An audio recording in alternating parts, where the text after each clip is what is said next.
We're back with some more exciting benchmarking data, and joined with me today is Sydney Bridger, our community manager. Sydney, tell us more about what we're learning from our August benchmarking survey.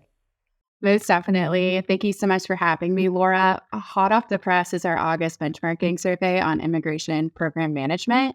I was super stoked to see the number of respondents. We had 57 respondents answer the survey from a variety of different companies and industries and company sizes. So really excited to get into the data with you today.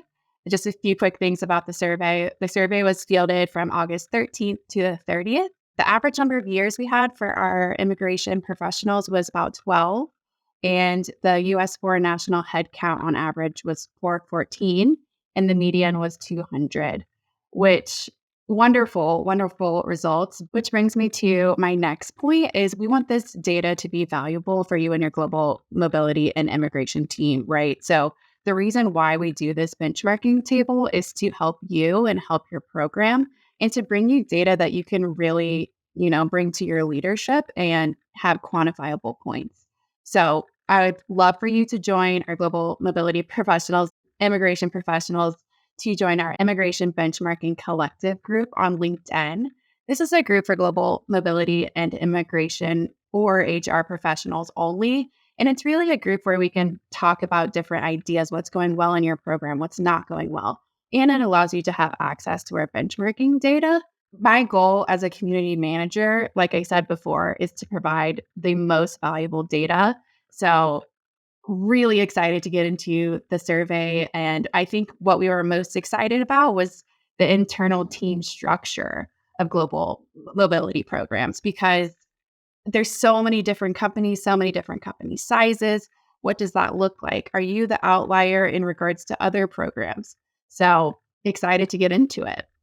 So tell us about the first question about the internal team size, because we're dying to understand the internal team to foreign national headcount under management ratio. So what did we find out there? I will say it's super technical, so we'll break down the data in a separate slide that we'll show. For a team of one, so one global mobility and or HR immigration professional, the average foreign national population was 137. This ranged from 14 foreign nationals to 450 foreign nationals in the program. For a team of two global mobility professionals, the average foreign national population was 316. This ranged from 65 foreign nationals to 1,200 foreign nationals in the program, which is massive. Yeah, that 1,200 is really an outlier for sure. It's huge. It's such a difference. 65 to 1,200, wild. For a team size of 3 to 4 global mobility professionals, the average foreign national population was 360. This ranged from 15 foreign nationals to 700 foreign nationals in the program. And lastly, for a team of 5+ global mobility professionals, the average foreign national population was 473. This ranged from 70 foreign nationals to 1,200 foreign nationals in the program. So lots of outliers here in the data points as to the foreign national population size, which I thought was very interesting. And we'll get into the other data points, but I think a lot of these questions kind of intertwine with each other. Yeah, for sure. And like Sydney was saying, this data is pretty technical and we're doing our best to break it down. That being said, if you have additional questions, want to dig a little further, if you're looking and seeing your program as being an outlier, reach out to me or Sydney, and we're happy to provide you a deeper dive into the data to help you understand where your program stands, because this is the question we were most excited about. I know I have clients, contacts, friends in the industry that are wondering, I want to look under the hood of other programs to understand, how many foreign nationals under management. Is my caseload too high? I feel like my caseload is too high. And the way we're looking at this, it looks like if you're on a team of two, just generally speaking, you're probably the most overworked within the industry. Again, based on our data, the team of two has the highest number of cases or foreign nationals under management. Now, the thing here that I think about, and we'll be facilitating these conversations, I'm sure Sydney will, in our follow-up roundtables, is the qualitative data, what's behind the programs here, because I could really see that if you are a straightforward U.S. program that, maybe only sponsors H-1B or only sponsors H-1B transfers, I certainly have clients that I work with that do that. Your program could handle, more cases under management per global mobility leader. It's a more straightforward program. Or you have really good processes with your immigration team that just keeps the program moving. That being said, the programs that have high case counts, you're going to have complicated cases, regardless of how straightforward your filings are. Things get challenging along the way because of a foreign national's immigration history or something got dropped with previous filings along the way. So high case counts means you're really stressed, overworked, perhaps, which kind of brings us to our next question. I think I'm getting ahead of myself with, folks, how they're feeling about resourcing and budgeting. But that's all to say this breakdown of ratio is really meant to give us a really broad picture, I think, of, who's running the teams internally, how many, and, how many foreign nationals under management. But that's not the whole story. So I think this is one of those questions that we're going to have to keep digging into with another survey, but that I think qualitatively, the anecdotes coming out of a roundtable or a discussion will get a better picture of what these programs look like and how they're managing such high foreign nationals under management per global mobility leader. Yeah. If you are interested in joining a roundtable discussion, reach out to me directly. I'll be scheduling those over the next few months. So really excited to dive into this deeper. So yeah, tell us about the staffing and budget resources question, because I think these go hand in hand. How many people are on your internal team, how many foreign nationals you're managing, and whether the global mobility leaders are feeling like they have adequate staffing and resources to meet their responsibilities and tasks. I completely agree. This question does go hand in hand, and staffing and budget is really top of mind throughout all of my conversations with immigration professionals in the industry. So the yes respondents, meaning, do you feel like if your global mobility team has sufficient staffing and budget resources, yes or no? Yes is 47%, no is 44%, and I don't know is 9%. So a little concerning, as I feel like no and I don't know kind of go together, right? You're not really sure if you have enough budget or staffing. It gives me a little bit of concern, right? Like, do you have enough people on your global mobility team? Do you need to hire additional resources? What does that look like for you? I don't know, Laura, how do you feel about that? Yeah, I think, based on the information we received from the first question of the global mobility leader internal team ratio to foreign national under management, I bet those teams of two were definitely saying and speaking to they need more resources because their case counts or foreign national ratios were quite high. And so the point of this data is really to understand if you're an outlier. And I think the folks that are saying, yes, I need more resources, are speaking to the need for more staffing. And that if you're one of these people that answered, yes, I need more resources, I think if you look at your ratio, you're probably on the higher end. And I think that this, I need more resources, or I don't know if I need more resources, are probably speaking to they need more staffing to handle the case counts. Because, foreign nationals under management is just speaking to one person. But as we all know, one person might have multiple cases opened, a green card, as well as maintaining their underlying visa status to work and live in the U.S. They may have family members. They may have travel issues. They may have run into administrative processing. So one foreign national may come with a set of cases. So I sometimes refer to foreign nationals and case counts as the same thing, but actually the case count would be 2 or 3 times higher based on, the number of open matters one foreign national may have at any given time in their immigration life cycle. Yeah. And a question that comes to mind, if your program is super complex, how do you manage all of that, right? So having the data to bring to your leadership to be like, hey, this is how we stack against other companies would be super helpful.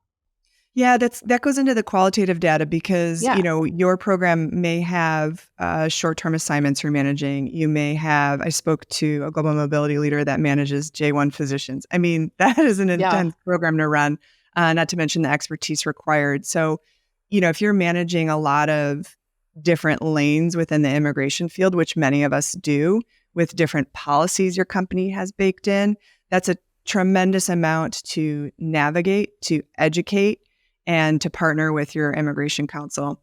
The other piece, I think, is if you're an internal team with a high foreign national ratio, you may be leveraging your immigration vendor more. And so if you've got a really great immigration partner, maybe you can get away with a lower sort of internal headcount. So would love to find out more where people are on the outliers and how they're making it work or where their challenges are.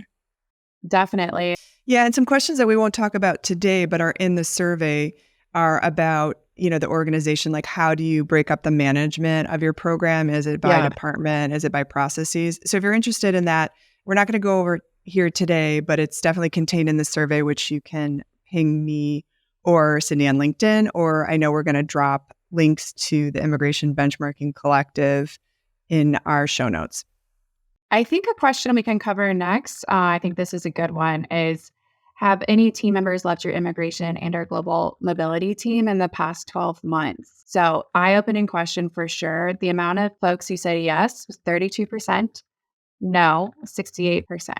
I think there's a lot of reasons why people leave their team, right? So, and I think this survey kind of dives into that a little bit deeper. Laura, I'd love to hear from you. Teams you've worked with, have you heard reasons for people leaving their team in the past 12 months?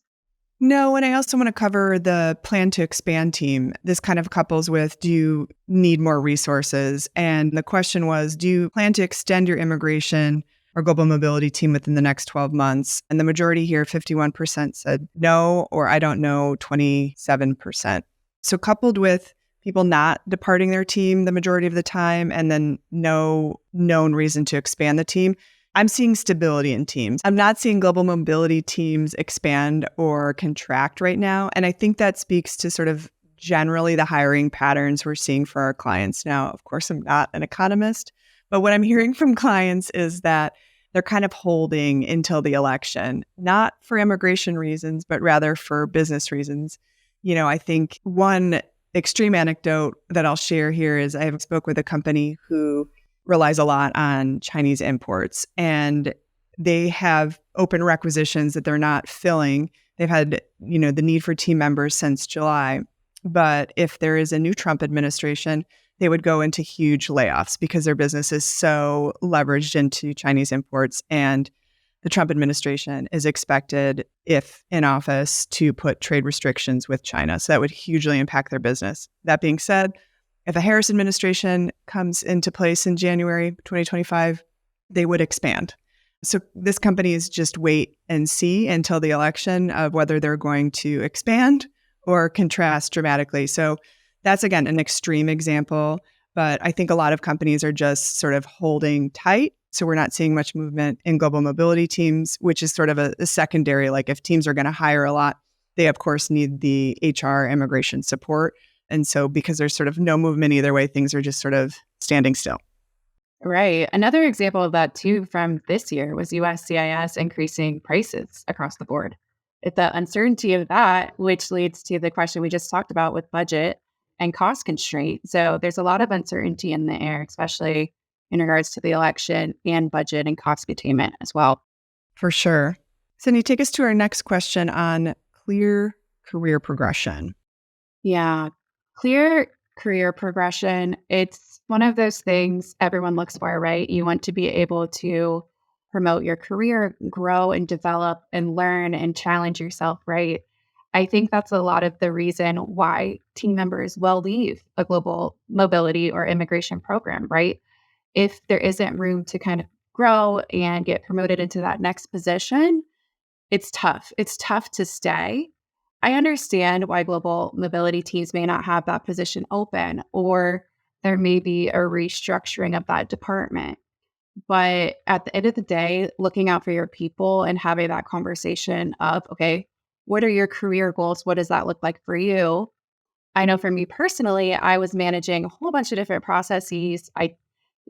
At times I felt overstretched and I was like, okay, I just don't see the end in sight. Like, I love my people. I love giving back to my people. But okay, I need to look out for myself too, right? Like, we're in the industry of giving back to others, but you're also in there for your own career. And without that recognition and feeling, I would say, valued to a degree, right? And not that I wasn't valued, it was just more so, okay, having the transparency and the communication from your leadership to be like, okay, you're doing so great. Here's your next step.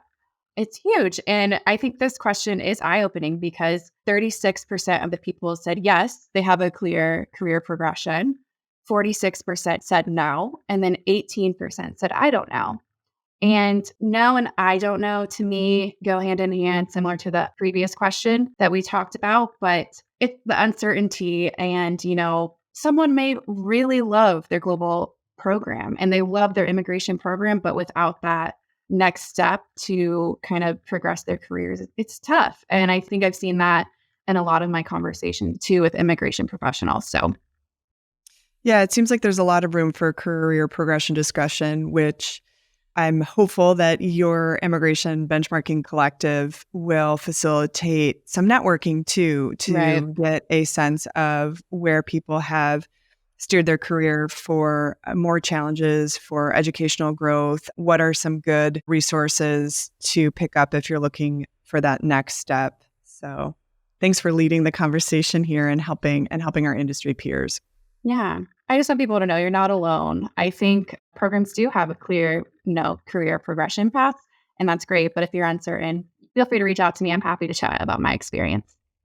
And sometimes it is about articulating what you want. If you want a more global exposure, you might need to be asking for leadership on those programs or moving to a new organization that has global reach. So once you're able to define where you want to go, you can ask to get there. Definitely. Okay, next we're going to be talking about the number of HRIS and case management platforms. We were curious about what kind of case management programs our global mobility leaders are using, but specifically how many are they using at any given time? So the answers here are across the board for the number of HRIS systems and case management systems folks use. So one would be 31% of folks, two systems, 20%, three, 31%, and then four, 18%. So it's really widespread. Laura, how do you feel about that?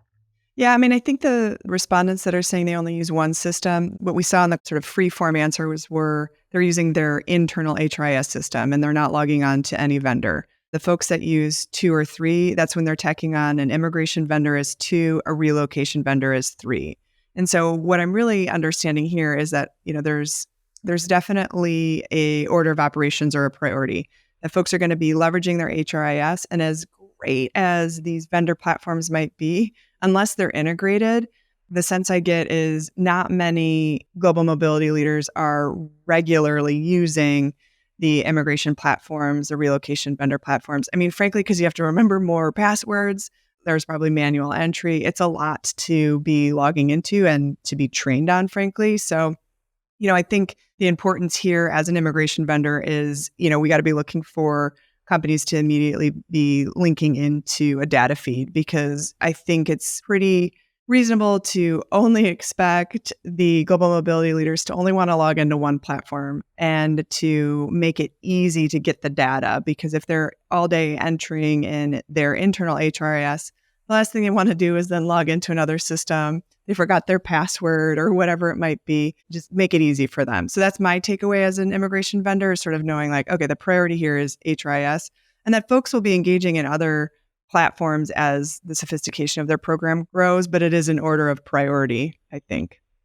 Most definitely. And that just spurred a question in my head for the data consistency across the different platforms, right?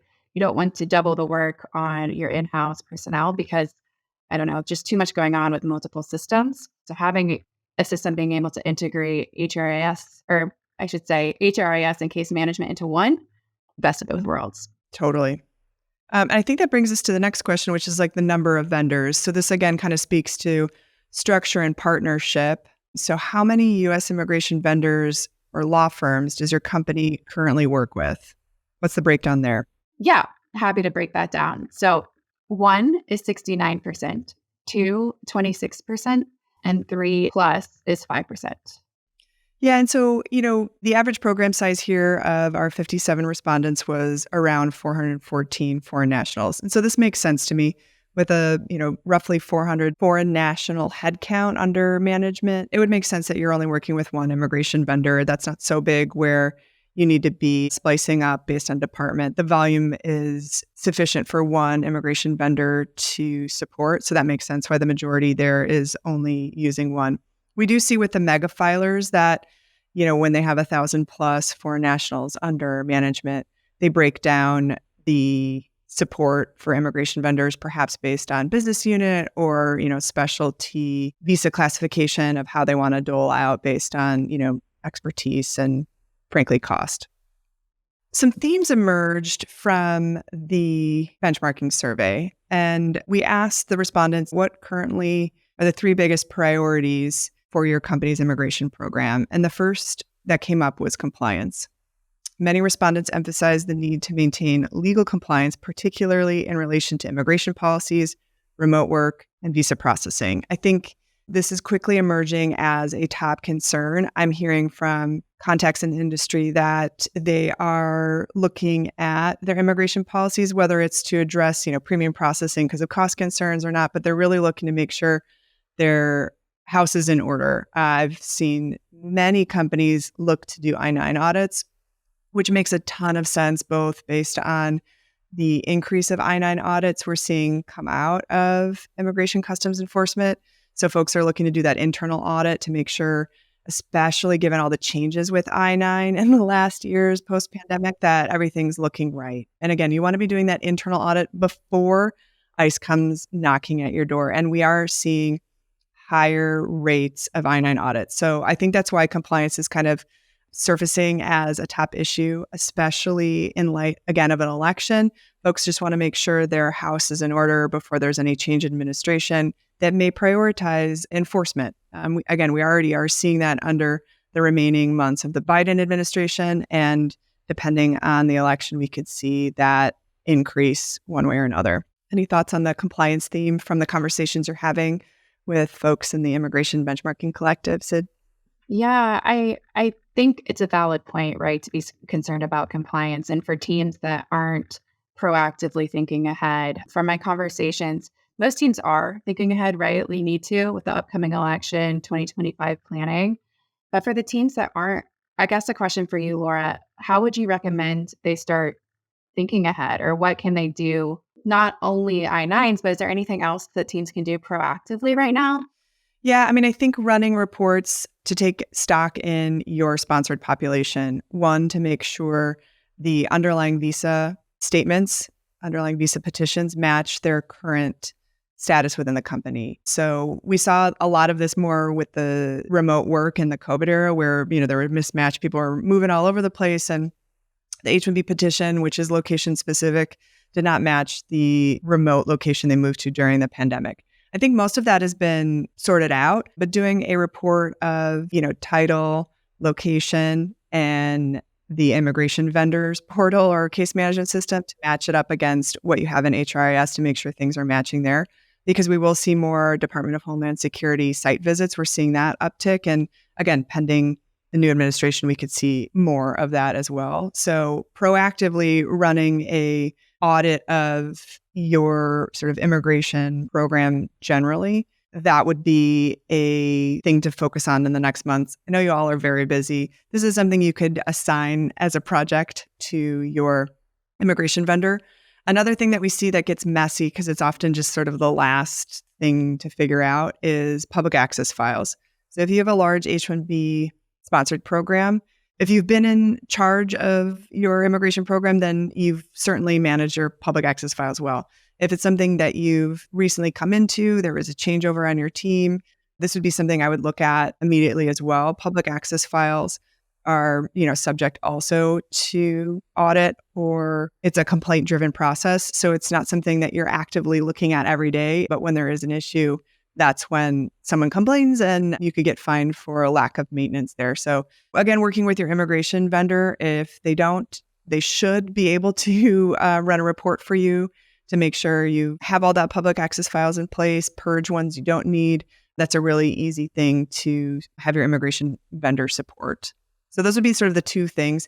If you want a diagnosis of your program, reach out to your immigration vendor. I'm sure they know where there are challenges in your program or where there might have been gaps, especially if there's turnover or, the issues that just came up during the pandemic that everyone said, yeah, we'll deal with later. Taking a look at those, that would be something you want to reach out to your immigration partner on.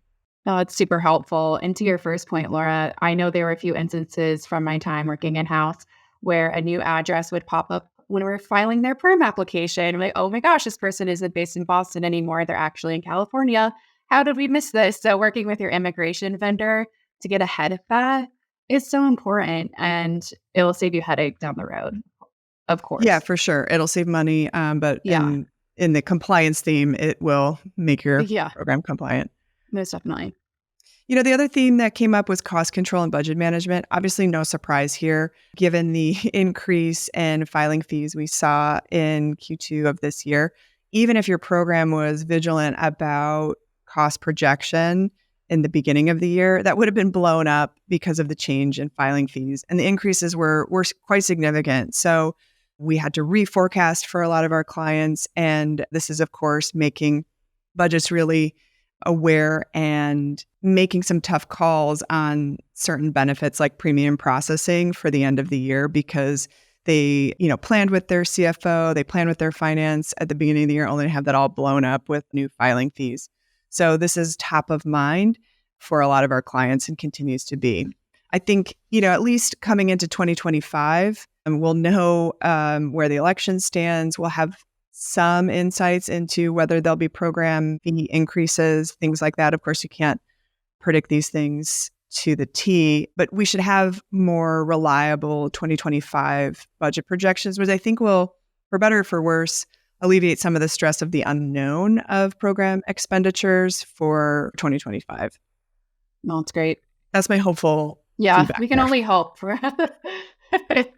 Yeah. And then the last theme to come out from the priorities from the respondents was efficiency and streamlining processes. Numerous responses highlighted the importance of improving efficiency of immigration processes, streamlining case management, and ensuring quick turnaround times for visa processing and onboarding of foreign nationals. I think this goal goes hand in hand with cost containment. I think if you're making your processes more efficient, partnering in efficient ways, leveraging technology with your immigration vendor, you're going to see a cost benefit here. So that makes sense why that would be a priority because that's if you're working with a responsive immigration vendor, this is what they're going to say. Hey, we want to be more efficient. How can you help us do this? And that'll make things just move faster for your program. So certainly if you're not already having these conversations, reaching out to your partners on this to say, how can we partner better? How can we leverage technology? And also tell me how that boils down to cost savings for 2025. Really great time to have these conversations as we're going into Q4 of this year, where you're probably also asking your immigration vendor for budget projections for 2025. So good time to be planning those updated processes hand in hand with budget projections. Yeah. And it really just allows your team, to take one project that used to take 5 hours. Now it can take 1 hour. And that opens up time for more of those one-on-one conversations with your foreign national population. It really just provides less anxiety across the board for your team, I think, too. So team morale hopefully will go up as well. And if you're allowed to, if you can streamline processes, so across the board, cost containment, budget, team morale, capacity. I think we're all looking for capacity these days, extra minutes. So yeah, I completely agree. Yeah, this is, I'm working with some programs that have the one in-house global mobility leader and another program with two. And one thing that we're pushing for is the intranet LCA posting. This is something that their company just hadn't built out with their previous vendor. And so this is one of those really easy things that we're aiming to launch in 2025 because unfortunately there's some steps with the IT team that we need to get in place that hadn't been taken before. But with this efficiency, we're going to have faster turnaround times because we're going to get the LCA posted immediately with our systems partnering efficiently. And that it will be less email traffic for the remote worker instead of having to rely on the person who's at the work site. So this one is a really easy one. And I'm seeing it come up with a lot with those smaller teams or programs that started small and are growing that, was no problem with posting at the work site. But now it's like, wow, this is a huge inefficiency, guys. Let's get this in place and make sure in 2025 we have this in place. So many programs out there have these really easy wins for efficiency and then to buy back some of the capacity that you were mentioning, Sid. Yeah. And if you feel like you need to learn about ideas or, that other programs have done, our roundtable discussions bring folks together from different companies to kind of brainstorm, okay, I did this. how did this work for you? Okay, maybe this didn't work, but we can try alternative XYZ or whatever that is. So it really gives you an opportunity to brainstorm with other immigration professionals, which we'll be having later this month. So if you're interested, shoot me a DM on LinkedIn and I'm happy to help. Thanks for that perfect wrap up, Mark, Sid. So, again, the roundtable discussions that Sydney is hosting through the Immigration Benchmarking Collective will allow you to really make meaning of the data and give you insights into best practices that, some of the companies that are reporting and responding here have in place, but also it could give you an understanding if you are an outlier, what steps could you take, like adding additional resources or finding efficiencies with your immigration partner to improve your program. Most definitely. And if you are a part of the Immigration Benchmarking Collective group on LinkedIn yet, feel free to let me know. You can shoot me a DM on LinkedIn as well, and I'm happy to add you. Fantastic. Well, we'll leave it there. Thanks for wrapping up the August benchmarking survey with us, Sydney. We'll catch you next time. Awesome. Thanks so much, Laura.